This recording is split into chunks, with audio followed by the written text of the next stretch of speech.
Hello everyone. ஒரு 2 நாள் நீங்க எல்லாரும் வீட்டுக்குள்ளார மாட்டிக்கிட்டு வெளியில வர முடியலன்னா எப்படி இருக்கும்?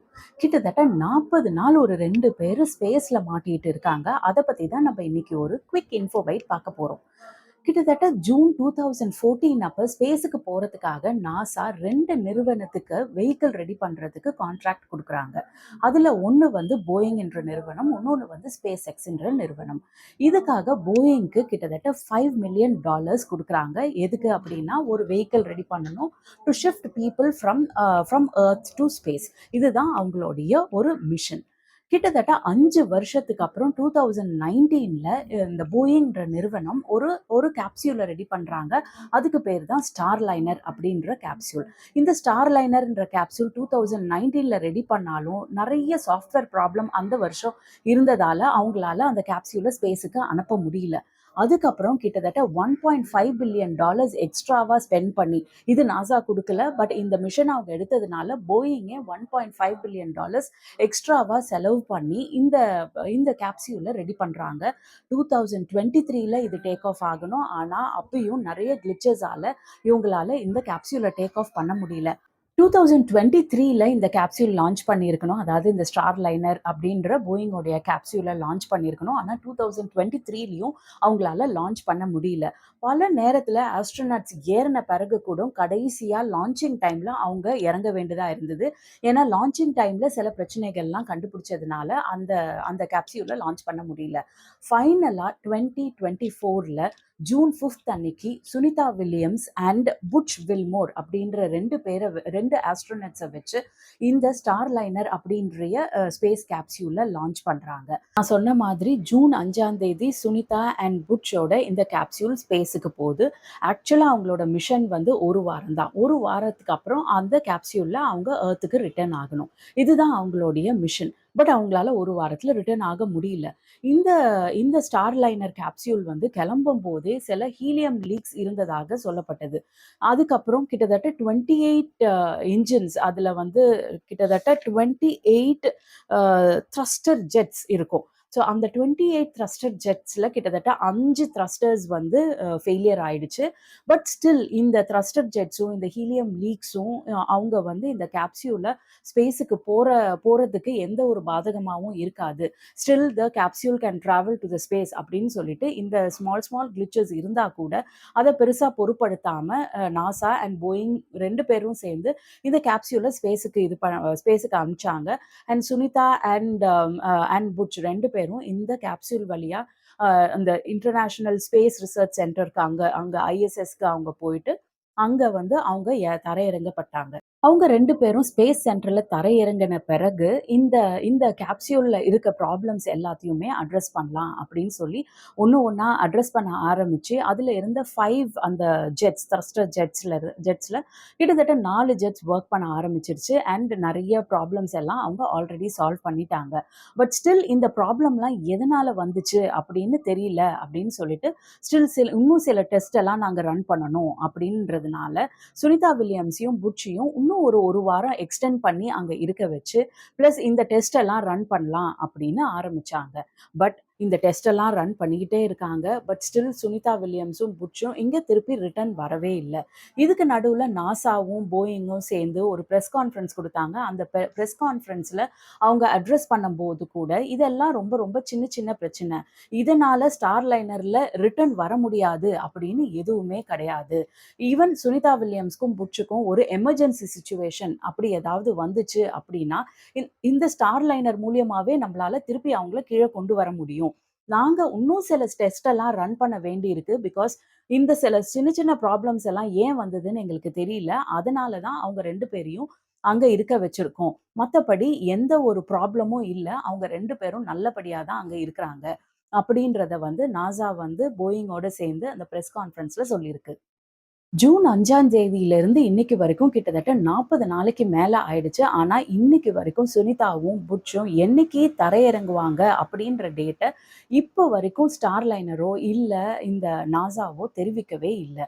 அவங்க மறுபடியும் என்ன சொல்றாங்க அப்படின்னா, கிட்டத்தட்ட அந்த அந்த கேப்சியூல்ல 45 நாள் வந்து இருக்கிறதுக்கு வந்து சஃபிஷியன்டான எல்லா பொருட்களும் இருக்கு. பட் ஸ்டில் ஒரு எமர்ஜென்சி வேற ஏதாவது பிரச்சனை அப்படின்னா, இன்னொரு 45 நாள் கூட அந்த கேப்சூல்ல அவங்களால இருக்க முடியும். அதுக்கு ஏத்த ப்ரொவிஷன்ஸ்ல இருந்து எல்லாமே அந்த கேப்சூல்ல குடுக்கப்பட்டிருக்கு. ஸோ நம்ம கவலைப்படுற அளவுக்கு அவங்க 2 பேருக்கும் எதுவுமே ஆகல. அவங்க 2 பேரும் கம்ஃபர்டபுளா அங்க இருக்காங்க அப்படின்ற விஷயத்த நாசாவும், இந்த புரோகிராம் மேனேஜரும் ஒரு பிரஸ் கான்ஃபரன்ஸ்ல சொல்லியிருக்காங்க.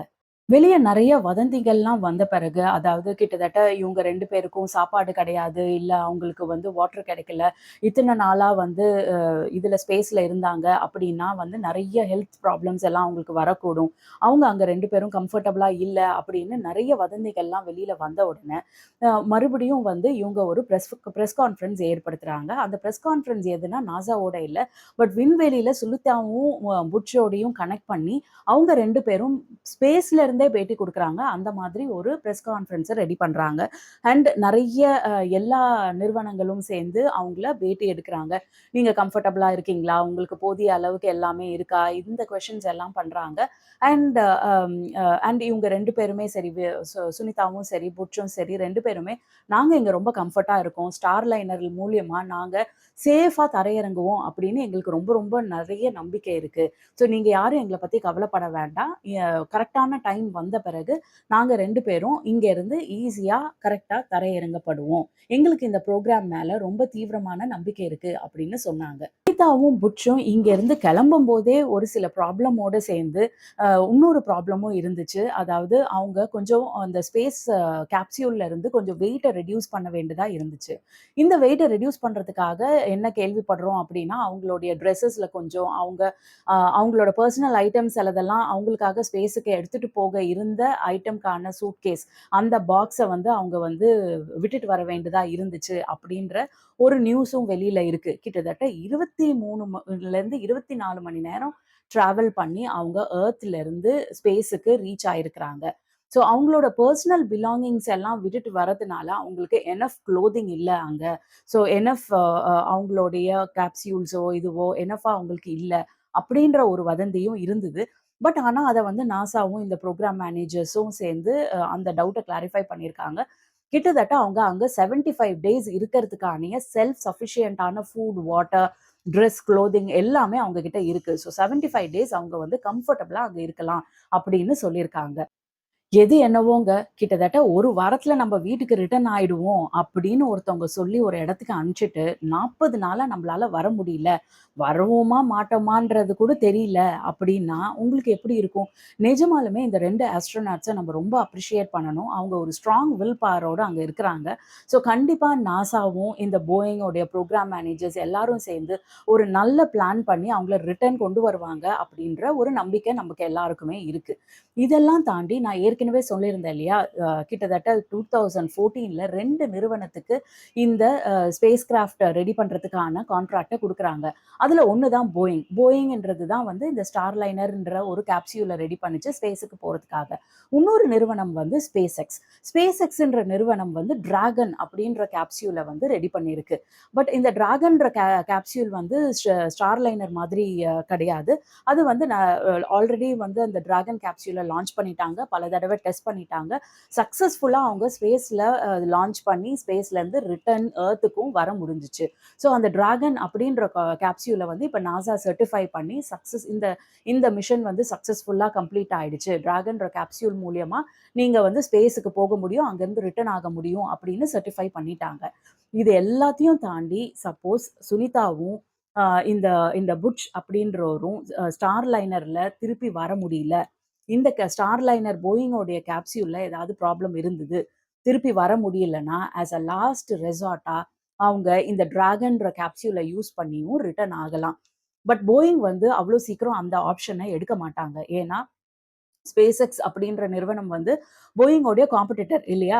இது இவங்க எப்படி ஸ்டார் லைனர ரெடி பண்றாங்களோ, அதே மாதிரி அவங்க வந்து டிராகன ரெடி பண்ணியிருக்காங்க. ஸோ இவங்க வந்து டிராகன யூஸ் பண்ணாங்க அப்படின்னா, அவங்க தயாரிச்ச இந்த கேப்சூல், ஸ்டார் லைனர் அப்படின்ற கேப்சூல் வந்து அந்த அளவுக்கு எஃபெக்டிவா இல்ல, எஃபிஷியன்ட்டா இல்ல அப்படின்றது ப்ரூவ் ஆயிடும். ஸோ அவங்களுடைய லாஸ்ட் ரெசார்ட்டா தான் வந்து SpaceX உடைய டிராகன்ற கேப்சூல யூஸ் பண்ணுவாங்க. அதுக்கு முன்னாடி அவங்க வந்து அந்த கேப்சூல யூஸ் பண்ண மாட்டாங்க அப்படின்னு தான் எல்லாருமே சொல்றாங்க. இது எல்லாத்தையும் தாண்டி இத்தனை நாள் அவங்க அங்க இருந்து, அதுக்கப்புறம் இதுக்கு மேல அவங்க அங்க இருந்து ஸ்டார்லைனர் மூலியமா ரிட்டர்ன் ஆனா கூட, நாசா இந்த ஸ்டார்லைனர்ன்ற கேப்சியூல சர்ட்டிஃபை பண்ணுமா? இல்லையா? அப்படின்னு தெரியாது. ஏன்னா இதுல நெறைய கிளிச்சஸ் இருந்தது. அவங்க போய் டார்கெட் பண்ண ஒரு சில வாரத்துக்குள்ள அவங்களால ரிட்டர்ன் வர முடியல. அவங்க நெறைய டெஸ்ட் ரன் பண்ண வேண்டியதா இருந்தது. அண்ட் அவங்களுடைய கேப்சியூல் அந்த அளவுக்கு எஃபிஷியன்ட்டா இல்ல அப்படின்றதுனால, நாசா இத சர்ட்டிஃபை பண்ணும் அப்படின்ற நம்பிக்கை வந்து பல பேருக்கு இல்ல. பட் இப்போதைக்கு நம்மளோட பிரையாரிட்டி அந்த 2 பேர் ஸ்பேஸ்ல இருக்கிற அந்த 2 பேர் என்னைக்கு திரும்பி வருவாங்க? அவங்களுக்கு என்ன ஹெல்த் இஷ்யூஸ்லாம் இருக்கு? கிட்டத்தட்ட 40 நாள் அங்க இருந்திருக்கிறாங்க. அவங்களோட எக்ஸ்பீரியன்ஸ் எப்படி இருந்திருக்கு? அவங்க என்னைக்கு இங்க திரும்பி வருவாங்க? அப்படின்றது தான் கிட்டத்தட்ட உலகமே எதிர்பார்த்துட்டு இருக்குங்க. இதுதான் இன்னைக்கு நம்ம பார்த்த ஒரு குயிக் இன்ஃபோ பைட். அடுத்த இன்ஃபோ பைட்ல பார்க்கலாம். பாய்.